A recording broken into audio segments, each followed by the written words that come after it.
Bonjour à toutes et tous. Merci de nous retrouver pour cette session cet après-midi où il va s'agir de parler de la révélation potentielle des données.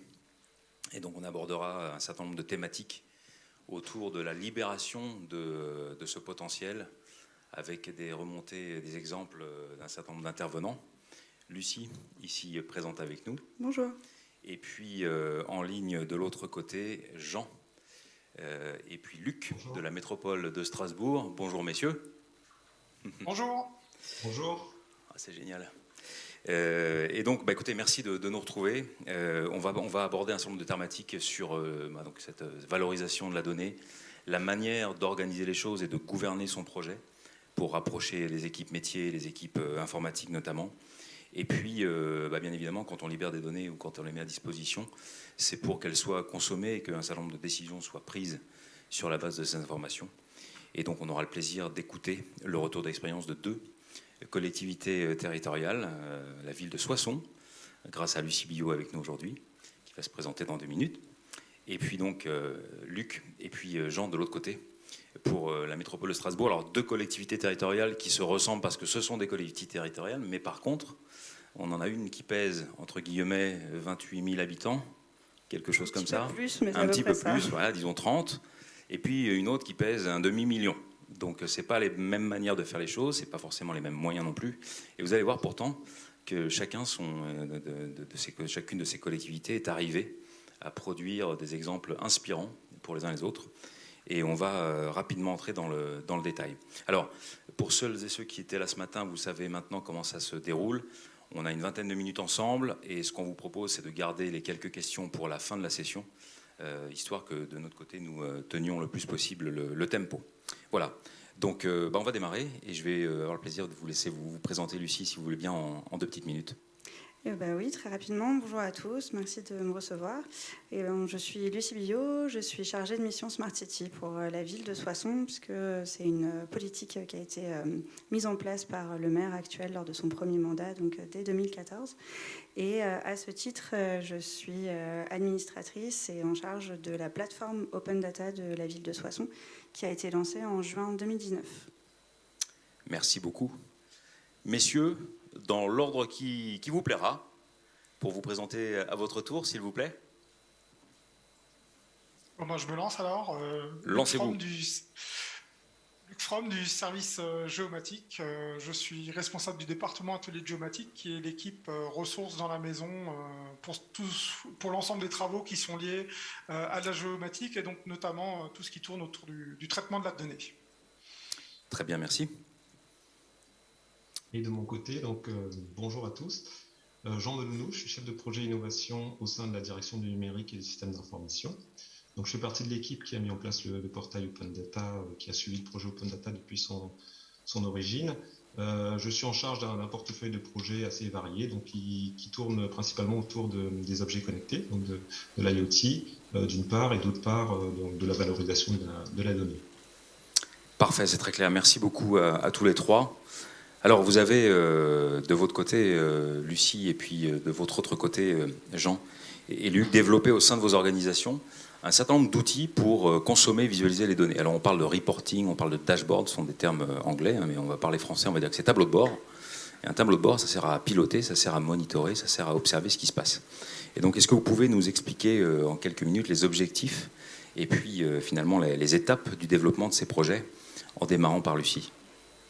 Alors nous, ce qu'on a fait, c'est un observatoire du stationnement, mais qu'on voudrait après augmenter à un observatoire de la mobilité. Mais pour vous donner un petit peu le contexte du projet, on a commencé par participer à un AMI de Open Data de la Banque des Territoires, où on a voulu se concentrer sur des données qu'on avait, notamment des données de stationnement intelligent. Ça a été une très bonne expérience parce qu'on s'est rendu compte qu'on avait beaucoup de problèmes avec ces données. Du coup, on n'a pas forcément pu vraiment continuer sur cette lancée-là. Mais par contre, on s'est aussi aperçu qu'on s'était un peu focalisé sur le stationnement intelligent, mais qu'au final, on avait aussi d'autres données liées au stationnement. qui étaient répartis sur plein de plateformes différentes, donc notamment les horodateurs, les bornes d'arrêt minute, parce que nous on en a aussi un certain nombre, et les bornes de recharge pour véhicules électriques. Petite parenthèse, si vous avez un véhicule électrique, venez à Soissons, on est au taquet sur les bornes de recharge. Bonne info. Ouais, c'est bon à savoir. Mais du coup, voilà, on avait plein de données comme ça qui étaient sur des plateformes différentes et en fait, finalement, qu'on n'exploitait absolument pas, qu'on visualisait pas, surtout que les plateformes ne sont pas forcément très, très pratiques et faciles d'utilisation. Et du coup, on a été accompagnés par la Banque des Territoires qui nous a vraiment proposé le projet de cette création d'observatoire et donc en partenariat avec Open Data Soft. Et grâce à ça, on a pu vraiment créer une plateforme commune et pouvoir centraliser en fait ces données, les visualiser d'une autre manière et de manière beaucoup plus simple aussi pour pouvoir faire quelque chose de ces données, les exploiter. Après, ce qui est aussi important à souligner, c'est que c'est de l'open data, pas si open que ça, dans le sens où il est privé, donc, enfin, il est accessible uniquement à la collectivité. Donc on a pu jouer finalement sur les deux utilisations quelque part de la plateforme Open Data Soft. C'est un cas d'usage parlant. Je pense que tout le monde sait ce que ça veut dire circuler parfois dans un centre-ville. Et pour le coup, prendre des décisions basées sur les informations qui sont remontées, c'est assez précieux. Alors il y a un autre cas d'usage, et merci Lucie pour cet exemple. Côté Strasbourg, avec un thème qui va bientôt, c'est même déjà démarré, être plein d'actualité, avec des données liées aux élections, n'est-ce pas, Jean? Oui, tout à fait. Donc effectivement, de notre côté, on a travaillé sur les données électorales temps réel. Donc en fait, on est parti d'une situation où on diffusait depuis longtemps sur le site de la collectivité lors des soirées électorales les résultats en temps réel. C'était sous la forme d'un diaporama, donc quelque chose d'assez basique, avec des diapos qui tournent et qui présentent les résultats de cette manière-là. Et c'était assez limité. Limité parce qu'il n'y avait pas d'interactivité, d'une part pour l'utilisateur, mais on était aussi interpellé par la presse, par les journalistes, parce que pour alimenter leurs articles en live, ils ont été réduits à prendre des photos ou à ressaisir les résultats qu'on leur présentait. Donc on cherchait un moyen d'adresser deux cibles, donc la cible journaliste d'une part, et également la cible élus et citoyens, de manière à leur proposer ces résultats temps réel avec beaucoup plus d'interactivité. Très clair. Alors vous avez évoqué... Pardon, je vous en prie. Oui, donc alors on est parti en fait donc pour adresser ces deux cibles sur deux moyens. Donc pour les journalistes, c'était simplement de se brancher sur un jeu de données temps réel qu'on alimentait. Donc on avait d'un côté le logiciel élection, donc avec une moulinette, j'ai envie de dire, d'extraction de données temps réel vers la plateforme Open Data. Et donc on avait échangé avec les journalistes en amont, on avait fait des tests et ils ont pu comme ça se brancher sur ces données-là. Et pour l'autre cible, donc élus et usagers, donc là c'était vraiment le sujet du jour, donc des tableaux de bord qui se voulaient vraiment interactifs, intuitifs et ergonomiques. Parfait, alors je pense qu'on a la possibilité de démontrer sur la base de votre produit et d'exposer finalement ce que vous faites en vrai. Très intéressant du point de vue de l'appropriation des données, selon qu'on va parler à telle ou telle partie prenante, et bien évidemment, lorsqu'il s'agit de remettre des informations dans les mains d'un citoyen, on part du principe que tous les citoyens ne sont pas experts et que donc évidemment la nature même, le design même, la conception de l'objet qui reporte les informations a une valeur clé. Il me semble que normalement on peut avoir un bout de démo. Alors je dis ça, je ne sais pas trop qui. Normalement il y avait une petite démonstration possible justement par vous. Ah voilà. Je crois que ça arrive sur notre écran de notre côté à Paris. Je vais le commenter en direct. Avec plaisir. Donc là, en fait, on a le comparatif avec les années précédentes, donc de manière dynamique au niveau de la participation. Donc on avait des résultats à 17h et en fin de soirée électorale. Il y avait 3 blocs qu'on retrouvait sur toutes les pages, donc il faut imaginer qu'ils se mettaient à jour en temps réel, donc avec la mise à jour, l'heure de mise à jour, la participation et le nombre de bureaux de vote dépouillés, et en dessous les résultats agrégés. Donc le site était bien sûr responsive, ça veut dire qu'il s'adapte aux smartphones et tablettes, et c'est d'ailleurs sous cette forme qu'il a été principalement utilisé. On avait une entrée par bureau, et donc là, pour chaque bureau, donc on retrouve donc nos 3 blocs que je citais avant, et on a la possibilité de chercher un bureau de vote, donc soit en saisissant quelques lettres, de son nom. Donc la carte se centre dessus, on a les résultats sur la partie droite. Ou alors, on pouvait également choisir le bureau de vote, donc simplement en cliquant sur son emprise dans cartographique, et avec là aussi les résultats agrégés. Donc ça, c'était au niveau des bureaux de vote. On a également une entrée par canton qui était particulièrement intéressante et demandée par les élus. Et donc là, c'est les mêmes résultats qui sont agrégés par canton. Et donc, quand on sélectionne un canton, on a les résultats des différentes listes sur ce canton, avec la possibilité, à l'intérieur d'un canton, encore une fois, de choisir un bureau de vote en particulier pour avoir ces résultats. Donc là, ce qu'on a vu rapidement, c'était le portail des régionales. On en avait un en parallèle donc l'été dernier pour les départementales. On en a fait pour les premiers, pour le second tour. Et l'année précédente, on avait déjà expérimenté ce système sur les élections municipales. Très clair. Les résultats des élections dans ma poche. Ça, c'est quand même un outil absolument génial. De votre côté, Lucie, et merci beaucoup, Jean. De votre côté, Lucie, comment vous appropriez-vous les données? Alors, on va parler d'un peu de décisionnel, parce qu'à la fin du compte, ça doit vous conduire à prendre telle ou telle orientation. Est-ce que vous pouvez nous en dire un peu plus là-dessus? Alors, j'aimerais bien que ce soit un outil décisionnel. On va dire qu'on n'est pas encore tout à fait sur de la prise de décision par rapport à cet outil. Déjà, c'est une plateforme qui est un petit peu plus modeste. On n'est pas sur du temps réel, hein. On est sur du statique. On va avoir donc 3 jeux de données principaux, les horodateurs et combien ils peuvent rapporter. Donc après, par mois, etc., par horodateur. Ce qui est intéressant, vous voyez les effets du confinement, enfin des confinements. Et puis sur les moyens de paiement, de voir justement que les cartes bancaires représentent peu de transactions, mais beaucoup plus de revenus. Ensuite, on va avoir le deuxième jeu de données, c'est les bornes d'arrêt minute. Et le troisième jeu de données, c'est les bornes de recharge pour véhicules électriques. Donc là, on est en ce moment en train de travailler avec les services techniques pour justement savoir comment exploiter et comment mieux exploiter ces données-là, notamment sur les bornes d'arrêt minute pour voir si elles sont vraiment utilisées, s'il n'y a pas des volontés ou des vocations peut-être de les déplacer parce que certaines fonctionnent mieux que d'autres.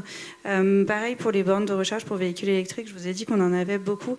On en a qui fonctionnent très bien, on en a qui fonctionnent moins. Donc est-ce qu'il n'y a pas aussi des choses à modifier par rapport à ces bornes-là?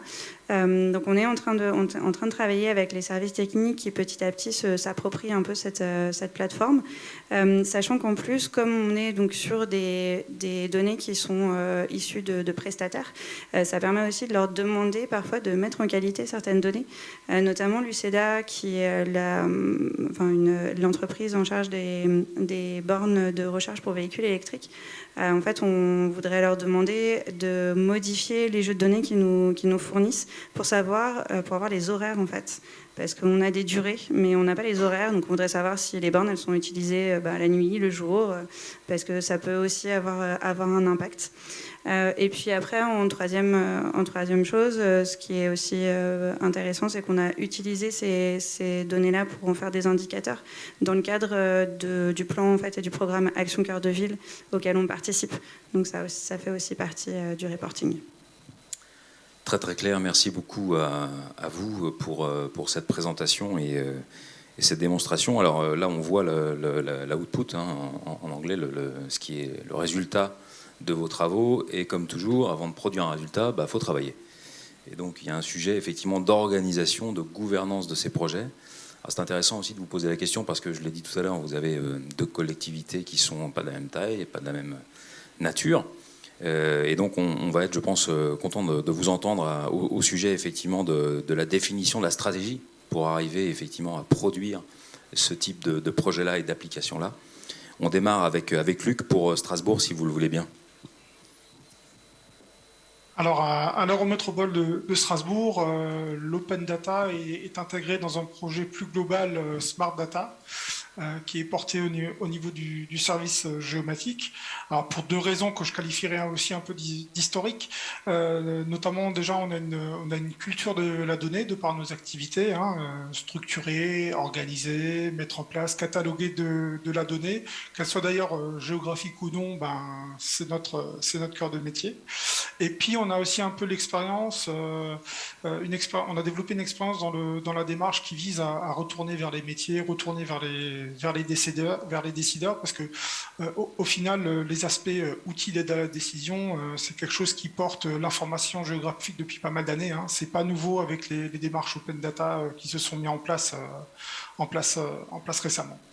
Alors en termes d'organisation, on a donc le service géomatique d'un côté qui gère la donnée, qui gère les travaux aussi qui sont associés, les travaux géomatiques qui sont associés à l'exploitation de ces données, et aussi l'animation d'un réseau de référents métiers.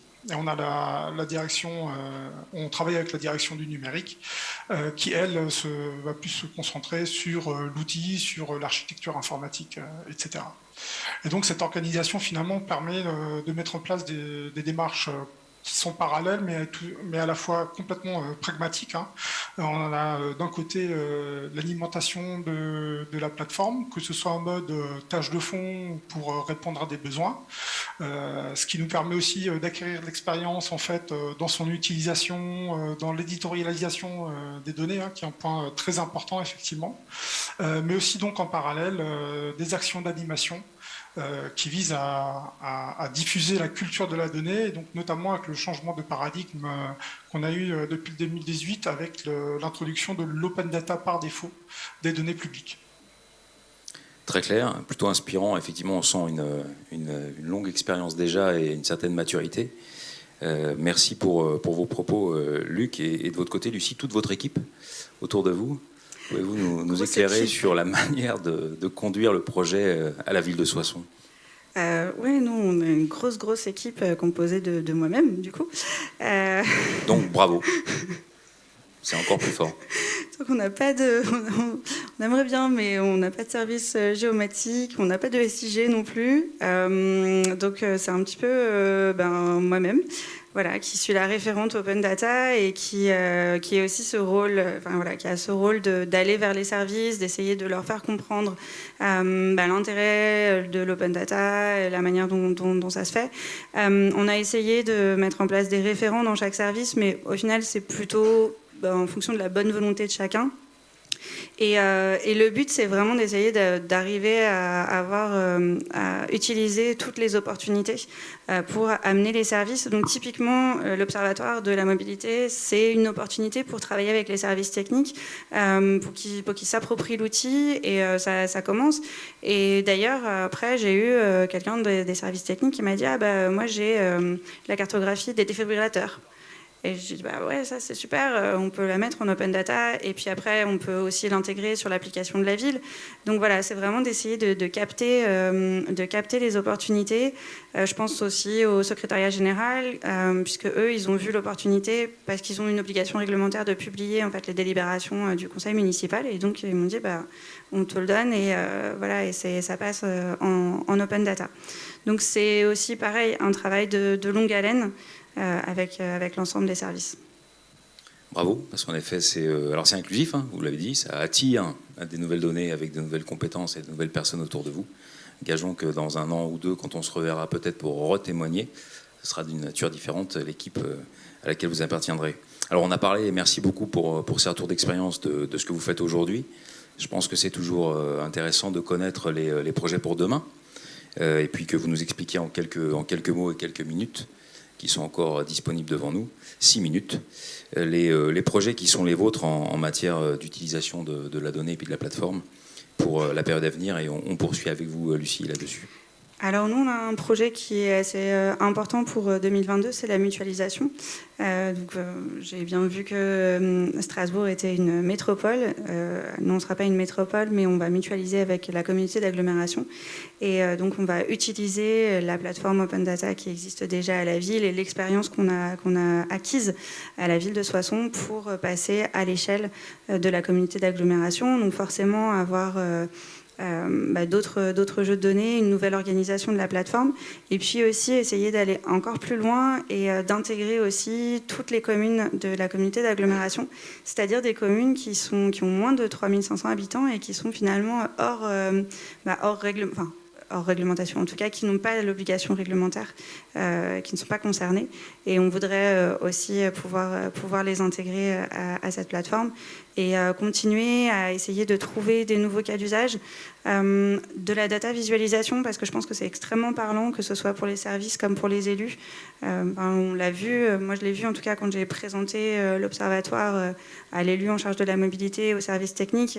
Voilà, il visualisait bien et il comprenait directement. Et donc je pense que c'est vraiment des cas d'usage qui sont intéressants.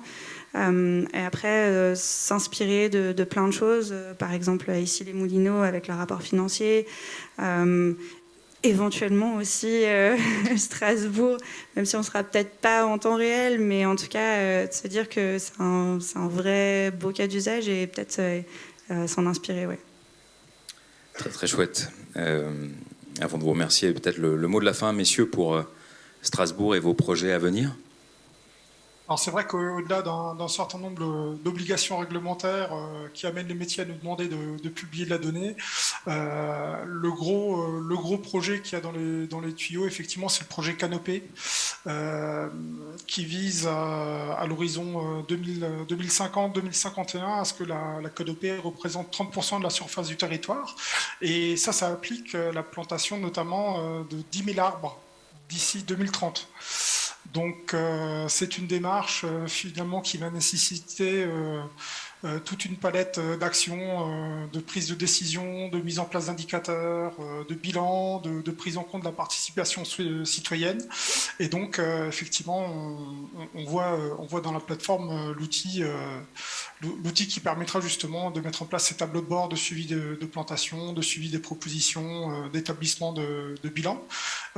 Donc non seulement pour ce projet-là, mais en plus ce projet devra venir peut-être alimenter d'autres démarches. On parle de revégétalisation, de zones à faible émission, d'îlots de chaleur, etc. Et ce qui est toujours intéressant, quel que soit le projet, finalement, c'est toujours de jouer, je crois qu'on l'avait évoqué en début, c'est plusieurs niveaux de lecture. Il y a toujours la donnée brute qui peut être réutilisée par ceux qui savent la traiter et ceux qui sont de la thématique. Et un premier niveau éditorialisé peut-être plus en interne pour des élus, pour les métiers, et un troisième niveau qui est de la donnée éditorialisée pour que le grand public, le citoyen, puisse se la réapproprier. Très clair. Alors vous avez chacun, pardon, vous vouliez dire un petit mot aussi, Jean? Non, allez-y, je vous en prie. Ouais. Je voulais juste rebondir sur le propos de Lucie tout à l'heure sur la partie visualisation et vous également de votre côté, Luc, sur les aspects d'éditorialisation. En effet, on n'insistera jamais assez, mais voir, c'est souvent comprendre. Donc l'effort que vous mettez, tous les clients là, à définir et à designer finalement l'interface au travers de laquelle on peut, nous, consommer les informations, c'est beaucoup de réflexion.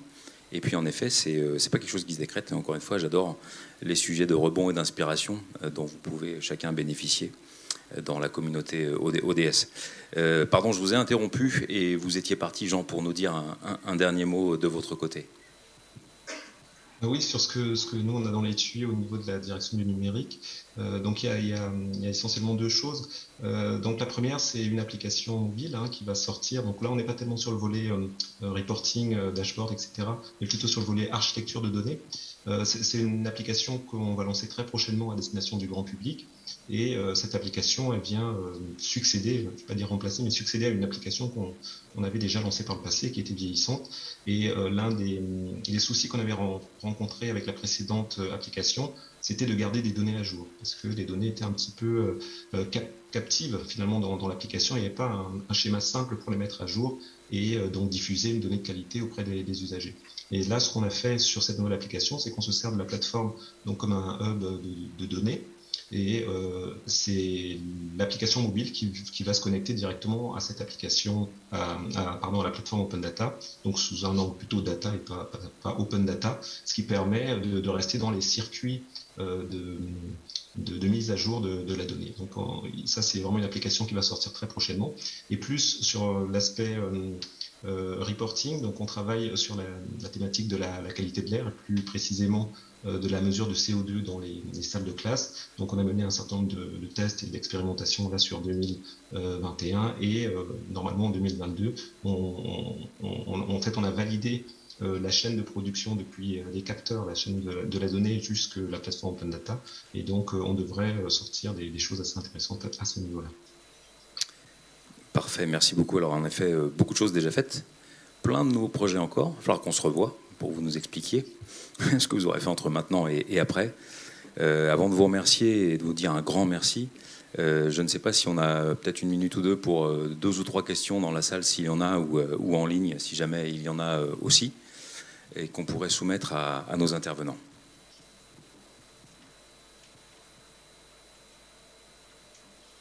Qui dorment tous, les gens. Je l'ai dit tout à l'heure, hein, c'est la session de tous les dangers, hein, la session de la digestion. Voilà. Ah, si, il y a une question là-haut. I don't know how to formulate my question in French, I'm sorry. But with Strasbourg being such a multinational city, I'm wondering what considerations you take into account in presenting your data to such a diverse public audience. Vous avez traduit toutes vos données? Pas pour l'instant. So they pour l'instant, don't clairement pas. take into account anyone, actually. Aujourd'hui, si vous voulez, les données qu'on diffuse, en fait, c'est vrai que c'est beaucoup plus orienté vers le citoyen. Donc, on a peut-être quelques données qui sont encore traduites en allemand parce que on a les voisins juste en face, mais si vous voulez, aujourd'hui, comme je disais, c'est beaucoup plus du local, donc c'est un aspect qui n'a pas été pris en compte. Non. Un petit complément, il y a certaines données qu'on diffuse en multilangue, c'est tout ce qui concerne ce qu'on appelle les lieux, donc tous les lieux ouverts au public en fait, hein, qui alimentent notamment le site internet. Donc chaque lieu a une fiche avec son descriptif, ses horaires d'ouverture, etc. Et donc comme c'est une donnée qui intéresse particulièrement la population touristique, cette donnée elle est effectivement traduite en 3 langues de mémoire, en français plus anglais et allemand. Mais c'est vrai que c'est plutôt une exception que la norme aujourd'hui. Parce qu'elle était déjà traduite à la source. En fait, ce que je voulais dire, c'est qu'il n'y a pas un travail complémentaire pour la diffusion. Si la donnée elle est déjà traduite à la source, ben là, on l'a traduite avec la effectivement.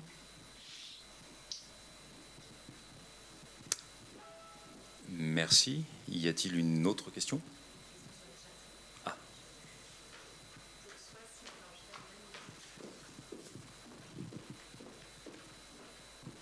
Merci Mathilde.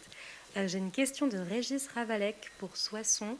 Quid de l'interface et de la consommation des données par les grands acteurs et intégrateurs de la mobilité chez les GAFA type Waze? Ils ne sont pas venus nous voir encore. Alors, sur les données de mobilité, on a, justement, ce sera aussi quelque chose à faire en 2022, parce que la mobilité est une compétence de la communauté d'agglomération. Et du coup, ça va aussi faire partie en fait, des jeux de données qu'on va vouloir travailler et qu'on va vouloir ouvrir. Après, honnêtement, non, on n'a pas été comment dire, approché par Waze. Je sais que certains intégrateurs de GPS nous ont demandé les données de bornes de recharge pour véhicules électriques. Et c'est pareil, ils peuvent se brancher à l'API et les récupérer. Merci Lucie. Je crois qu'on arrive au terme de la session et je ne veux pas prendre la responsabilité de mettre tout le monde en retard. Donc, on va s'arrêter là en vous remerciant pour nous avoir écoutés à cet instant et en vous remerciant beaucoup pour vos témoignages et votre participation. Merci pour votre venue parisienne. Messieurs, merci beaucoup. C'était limpide, 0 coupure, un Wi-Fi nickel, donc vous étiez parfaitement avec nous. Et j'oublie pas de remercier mes collègues côté ODS pour le petit support logistique tout au long de la session. Et puis, je pense que dans 2 petites minutes vont s'afficher les réjouissances du programme suivant dans la salle. Encore une fois, merci à tous et toutes.